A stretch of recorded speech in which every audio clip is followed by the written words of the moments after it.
of Mice and Men by John Steinbeck. Chapter 1. A few miles south of Soledad, the Salinas River drops in close to the hillside bank and runs deep and green. The water is warm, too, for it has slipped twinkling over the yellow sands in the sunlight before reaching the narrow pool. On one side of the river, the golden foothill slopes curve up to the strong and rocky Gablin Mountains, but on the valley side the water is lined with trees, willows, fresh and green with every spring, carrying in their lower leaf junctures the debris of the winter's flooding, and sycamores with mottled white recumbent limbs and branches that arc over the pool. On the sandy bank under the trees, the leaves lie deep and so crisp that a lizard makes a great skittering if he runs along them.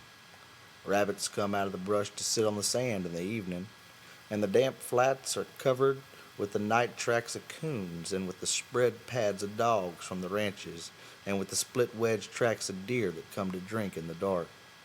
There is a path through the willows and among the sycamores, a path beaten hard by boys coming down from the ranches to swim in the deep pool, and beaten hard by tramps who come warily down from the highway in the evening to jungle up near water. In front of the low, horizontal limb of a giant sycamore there is an ash pile made by many fires. The limb is worn smooth by men who have sat on it. Evening of a hot day started the little wind moving among the leaves. The shade climbed up the hills toward the top. On the sandbanks the rabbits sat as quietly as little gray sculptured stones. And then, from the direction of the state highway came the sound of footsteps on crisp sycamore leaves. The rabbits hurried noiselessly for cover. A stilted heron labored up into the air and pounded down river. For a moment the place was lifeless, and then 2 men emerged from the path and came into the opening by the green pool. They had walked in single file down the path, and even in the open one stayed behind the other. Both were dressed in denim trousers and in denim coats with brass buttons. Both wore black, shapeless hats, and both carried tight blanket rolls slung over their shoulders. The first man was small and quick, dark of face, with restless eyes and sharp, strong features. Every part of him was defined: small, strong hands, slender arms, a thin and bony nose. Behind him walked his opposite, a huge man, shapeless of face, with large, pale eyes, a wide, sloping shoulders. And he walked heavily, dragging his feet a little, the way a bear drags his paws. He did not swing his arms at his sides, but hung them loosely. The first man stopped short in the clearing, and the follower nearly ran over him. He took off his hat and wiped the sweat band with his forefinger and snapped the moisture off. His huge companion dropped his blankets and flung himself down and drank from the surface of the green pool, drank with long gulps, snorting into the water like a horse. The small man stepped nervously beside him. "Lenny," he cried sharply. "Lenny, for God's sakes, don't drink so much." Lenny continued to snort into the pool. The small man leaned over and shook him by the shoulder. "Lenny, you gonna be sick like you was last night?" Lenny dipped his whole head under, hat and all, and then he sat up on the bank and his hat dripped down on his blue coat and ran down his back. "That's good," he said. "You drink some, George. You drink a good big drink." He smiled happily. George unslung his bindle and dropped it gently on the bank. "I ain't sure it's good water," he said. "Looks kind of scummy." Then he dabbled his big paw in the water and wiggled his fingers so the water arose in little splashes. Rings widened across the pool to the other side and came back again. Then he watched them go. "Look, George. Look what I've done." George knelt beside the pool and drank from his hand with quick scoops. "Tastes all right," he admitted. "Don't really seem to be running, though." You never ought to drink water when it ain't running, Lenny, he said hopelessly. You'd drink water out of a gutter if you was thirsty. He threw a scoop of water into his face and rubbed it about with his hand, under his chin and around the back of his neck. Then he replaced his hat, pushed himself back from the river, drew up his knees and embraced them. Lenny, who had been watching, imitated George exactly. He pushed himself back, drew up his knees, embraced them, looked over to George to see whether he had done it just right. Pulled his hat down a little more over his eyes, the way George's hat was. George stared morosely at the water. The rims of his eyes were red with sun glare. He said angrily, "We could just as well have rode clear to the ranch if that bastard bus driver knew what he was talking about.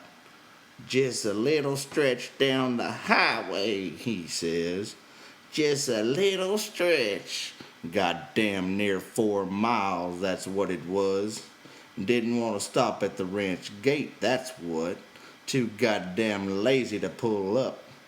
Wonder he isn't too damn good to stop in Soledad at all. Kicks us out and says, just a little stretch down the road. I bet it was more than 4 miles. Damn hot day." Lenny looked timidly over to him. "George?" "Yeah, what you want?" "Where we going, George?" The little man jerked down the brim of his hat and scowled over at Lenny. "So you forgot that already, did you? I gotta tell you again, do I? Jesus Christ, you're a crazy bastard." "I forgot," Lenny said softly. "I tried not to forget. Honest to God, I did, George." Okay, I'll tell you again. I ain't got nothing to do. Might just as well spend all my time telling you things, and then you forget 'em, and I tell you again. "Tried and tried," said Lenny, "but it didn't do no good. I remember about the rabbits, George." "The hell with the rabbits. It's all you can never remember is them rabbits." "Okay, now you listen. And this time, you got to remember so we don't get in no trouble. You remember sitting in the gutter on Howard Street and watching the blackboard?" Lenny's face broke into a delighted smile. "Why, sure, George. I remember that. But what did we do then? I remember some girls come by, and you says, "The hell with what I says. You remember about us going into Murray and Reddy's, and they give us work cards and bus tickets?" "Oh, sure, George. I remember that now." His hands went quickly into his side pockets. He said gently, "George, I ain't got mine. I must have lost it." He looked down at the ground in despair. "You never had none, you crazy bastard. I got both of 'em here. Think I'd let you carry your old work card?"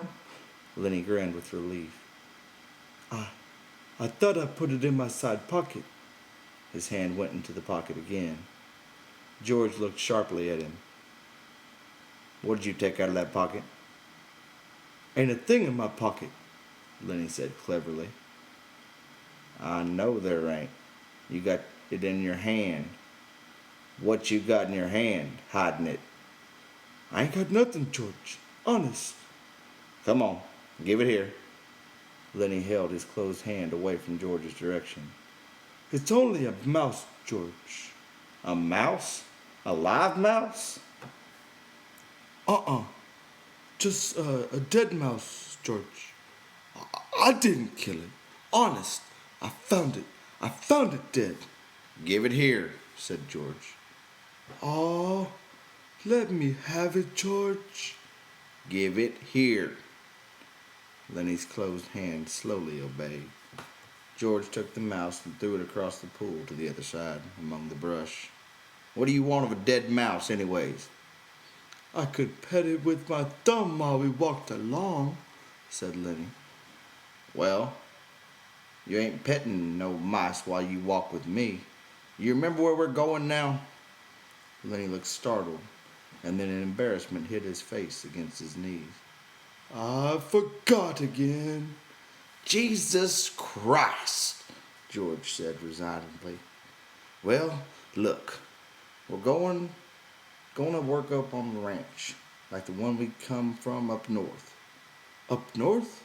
"And weed." "Oh, sure, I remember. And weed."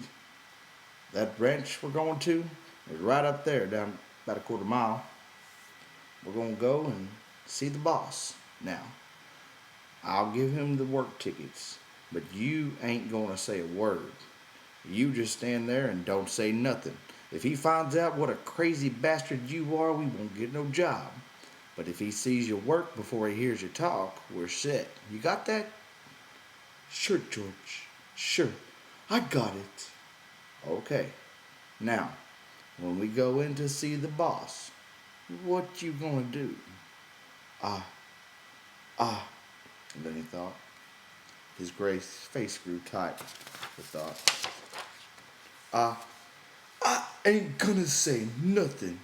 Just gonna stand there. "Good boy. That's swell.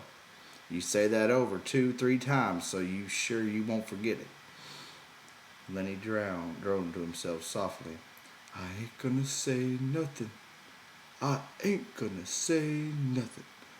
I ain't gonna say nothing. "Okay," said George. "And you ain't gonna do no bad things like you done in weed neither?"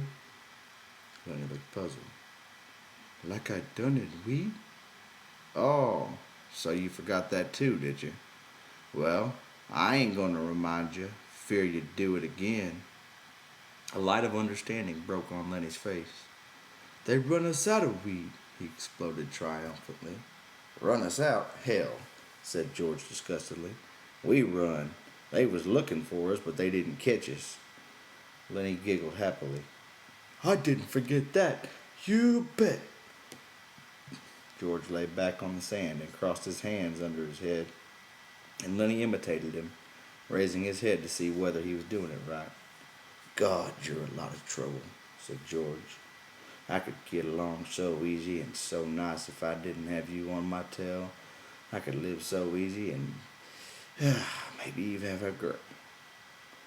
For a moment, Lenny lay quiet, and then he said hopefully, We gonna work on a ranch, George. "All right, you got that. But we're going to sleep here because I got a reason." The day was going fast now. Only the tops of the Gabbling Mountains flamed with the light of the sun that had gone away from the valley. A water snake slipped along the pool, its head held up like a little periscope. The reeds jerked slightly in the current. Far off toward the highway, a man shouted something, and another man shouted back. The sycamore limbs rustled under a little wind that died immediately. George, why ain't we going on to the ranch to get some supper? They got supper at the ranch. George rolled on his side. "No reason at all for you. I like it here. Tomorrow we gonna go to work. I seen thrashing machines on the way down. That means we'll be bucking grain bags, busting a gut. Tonight I'm gonna lay right here and look up. I like it." Lenny got up on his knees and looked down at George. Ain't we gonna have no supper? "Sure we are. If you gather up some dead willow sticks, I got 3 cans of beans in my bundle. You get a fire ready. I'll give you a match when you get the sticks together. Then we'll heat the beans and have supper." Lenny said, I like beans with ketchup. "Well, we ain't got no ketchup. You go get wood, and don't you fool around. It'll be dark before long." Lenny lumbered to his feet and disappeared into the brush. George lay where he was and whistled softly to himself. There were sounds of splashings down the river in the direction Lenny had taken. George stopped whistling and listened. "Poor bastard," he said softly, and then went on whistling again. In a moment, Lenny came crashing back through the brush. He carried one small willow stick in his hand. George sat up. "All right," he said brusquely. "Give me that mouse." But Lenny made an elaborate pantomime of innocence. What mouse, George? I ain't got no mouse. George held out his hand. "Come on, give it to me. You ain't putting nothing over." Lenny hesitated, backed away, looked wildly at the brush line as though he contemplated running for his freedom. George said coldly, "You gonna give me that mouse or do I have to sock you?" Give you what, George? "You know goddamn well what. I want that mouse." Lenny reluctantly reached into his pocket. His voice broke a little. I don't know why I can't keep it. It ain't nobody's mouse. I didn't steal it. I found it lying right beside the road. George's hand remained outstretched imperiously. Slowly, like a terrier who doesn't want to bring a ball to its master, Lenny approached, drew back, approached again. George snapped his fingers sharply, and the sound made Lenny lay the mouse in his hand. I wasn't doing nothing bad with it, George, just stroking it. George stood up and threw the mouse as far as he could into the darkening brush, and then he stepped to the pool and washed his hands. "You crazy fool. Don't you think I could see your feet was wet where you went across the river to go get it?" He heard Lenny's whimpering cry and wheeled about, "Blubbering like a baby. Jesus Christ, a big guy like you." Lenny's lip quivered and tears started in his eyes. "Oh, Lenny." George put his hand on Lenny's shoulder. "I ain't taking it away just for meanness. That mouse ain't fresh, Lenny. And besides, you've broke it petting it. You get another mouth that's fresh, and I'll let you keep it for a little while." Lenny sat down on the ground and hung his head dejectedly. I don't know where there is no other mouse. I remember a lady used to give 'em to me, every one she got, but that lady ain't here. George scoffed. "Lady, huh? Don't even remember who that lady was? That was your own Aunt Clara, and she stopped giving 'em to you 'cause you always killed 'em." Lenny looked sadly up at him. They were so little, he said apologetically. I'd pet 'em, and pretty soon they bit my fingers, and I pinched their heads a little, and then they was dead because they were so little. I wished we'd get the rabbits pretty soon, George. They ain't so little. "The hell with the rabbits. And you ain't to be trusted with no live mice. Your Aunt Clara give you a rubber mouse and you wouldn't have nothing to do with it." It wasn't no good to pet, said Lenny. The flame of the sunset lifted from the mountaintops and dusk came into the valley, and a half darkness came in among the willows and the sycamores. A big carp rose to the surface of the pool, gulped air, and then sunk mysteriously into the dark water again, leaving widening rings on the water. Overhead, the leaves whisked again, and little puffs of willow cotton blew down and landed on the pool's surface. "You gonna get that wood?" George demanded. "There's plenty right up against the back of that sycamore, floodwater wood. Now you go get it." Lenny went behind the tree and brought out a litter of dried leaves and twigs. He threw them in a heap on the old ash pile and went back for more and more. It was almost night now. A dove's wings whistled over the water. George walked to the fire pile and lighted the dry leaves. The flame cracked up among the twigs and fell to work. George undid his bindle and brought out 3 cans of beans. He stood them about the fire, close in against the blaze, but not quite touching the flame. "There's enough beans for 4 men," George said. Lenny watched him from over the fire. He said patiently, I like 'em with ketchup. "Well, we ain't got any," George exploded. "Whatever we ain't got, that's what you want, God Almighty. If I was alone, I could live so easy. I could go get a job and work and no trouble, no mess at all. And when the end of the month come, I could take my $50 and go into town to get whatever I want. Why, I could stay in a cat house all night. I could eat any place I want, hotel or any place, and order any damn thing I could think of. And I could do all of that every damn month. Get a half-gallon of whiskey, or sit in a pool room and play cards, or shoot. Lenny knelt and looked over the fire at the angry George. And Lenny's face was drawn with terror. And what I got, George went on furiously, I got you. You can't keep a job, and you lose me every job I get. Just keep me shoving all over the country all the time. And that ain't the worst. You get in trouble. You do bad things. And I gotta get you out. His voice rose nearly to a shout. You crazy son of a bitch. You keep me in hot water all the time. He took on the elaborate manner of little girls when they are mimicking one another. Just wanted to feel that girl's dress.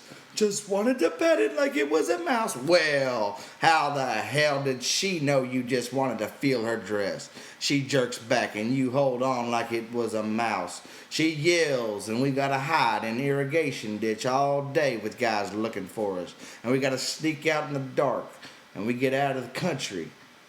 All the time, something like that. All the time. I wish I could put you in a cage with about 1,000,000 mice and let you have fun. His anger left him suddenly. He looked across the fire at Lenny's anguished face, and then he looked immediately at the flames. It was quite dark now, but the fire lighted the trunks of the trees and the carven branches overhead. Lenny crawled slowly and cautiously around the fire until he was close to George. He sat back on his heels. George turned the bean can so that another side faced the fire. He pretended to be unaware of Lenny so close beside him. George? Very softly. No answer. George? What do you want? I was only fooling, George. I don't want no ketchup. I wouldn't eat no ketchup if it was right here beside me. If it was here, you could have some. But I wouldn't eat none, George. I'd leave it all for you. You could cover your beans with it, and I wouldn't touch none of it. George still stared morosely at the fire. When I think of the swell time I could have without you, I go nuts. I never get no peace. Lenny still knelt. He looked off into the darkness across the river.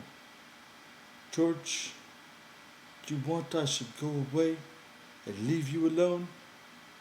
Where the hell could you go? Well, I could. I could go off in the hills there, someplace. I'd find a cave. Yeah? How'd you eat? You ain't got sense enough to find nothing to eat. I'd find things, George. I don't need no nice food with ketchup. I'd lay out in the sun and nobody'd hurt me. And if I found a mouse, I could keep it. Nobody'd take it away from me. George looked quickly and searchingly at him. I've been mean, ain't I? If you don't want me, I can go off in the hills and find a cave. I can go away anytime. No, look, I was just fooling, Lenny. 'Cause I want you to stay with me. Trouble with mice is you always kill 'em. He paused. Tell you what I'll do, Lenny. First chance I'll get you a pup. Maybe you won't kill it. That'd be better than mice, and you could pet it harder. Lenny avoided the bait. He had sensed his advantage. If you don't want me, you only just got to say so, and I'll go off in those hills right there, right up in those hills, and live by myself, and I won't get no mice stole from me, George said. I want you to stay with me, Lenny. Jesus Christ. Somebody'd shoot you for a coyote if you was by yourself. No, you stay with me. Your Aunt Clara wouldn't like you running off by yourself, even if she is dead. Lenny spoke craftily. Tell me, like you done before. Tell you what? About the rabbits, George snapped. You ain't gonna put nothing over on me, Lenny pleaded. Come on, George. Tell me, please, George, like you done before. You get a kick out of that, don't you? All right, I'll tell you. And then we'll eat our supper. George's voice became deeper. He repeated his words rhythmically as though he had said them many times before. Guys like us that work on ranches are the loneliest guys in the world. They got no family, don't belong no place. They come to a ranch and work up a stake, and then they go into town and blow their stake. And the first thing you know, they're pounding their tail on some other ranch. They ain't got nothing to look ahead to. Lenny was delighted. That's it. Now tell me how it is with us, George went on. With us, it ain't like that. We got a future.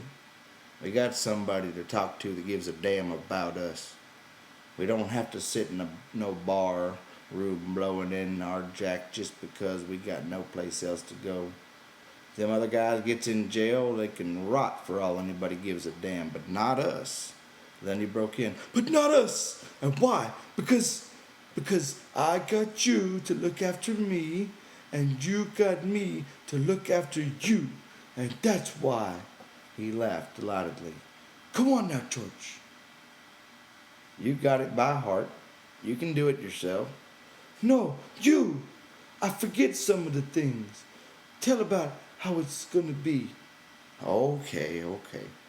Someday, we're gonna get the jack together. And we're gonna have a little house and a couple of acres and a cow and some pigs and live off the fat of the land, Lenny shouted. And have rabbits. Go on, George. Tell about what we're gonna have in the garden, and about the rabbits, and the cages, and about the rain and the winter and the stove, and how thick the cream is on the milk like you can hardly cut it. Tell about that, George. Why don't you do it yourself? You know all of it. No, you tell it. It ain't the same if I tell it. Go on, George. I'll get the 10 little rabbits. Well, said George, we'll have a big vegetable patch and a rabbit hutch and chickens. And when it rains in the winter, we'll just say the hell with going to work, and we'll build up a fire in the stove and sit around it and listen to the rain coming down on the roof. Nuts. He took out his pocket knife. I ain't got time for no more. He drove his knife through the top of one of the bean cans, sawed out the top, and passed the can to Lenny. Then he opened a second can. From his side pocket he brought out 2 spoons and passed one of them to Lenny. They sat by the fire and filled their mouths with beans and chewed mightily. A few beans slipped down the side of Lenny's mouth. George gestured with his spoon. What you gonna say tomorrow when the boss asks you questions? Then he stopped chewing and swallowed. His face was concentrated. I ain't gonna say a word. Good boy. That's fine, Lenny.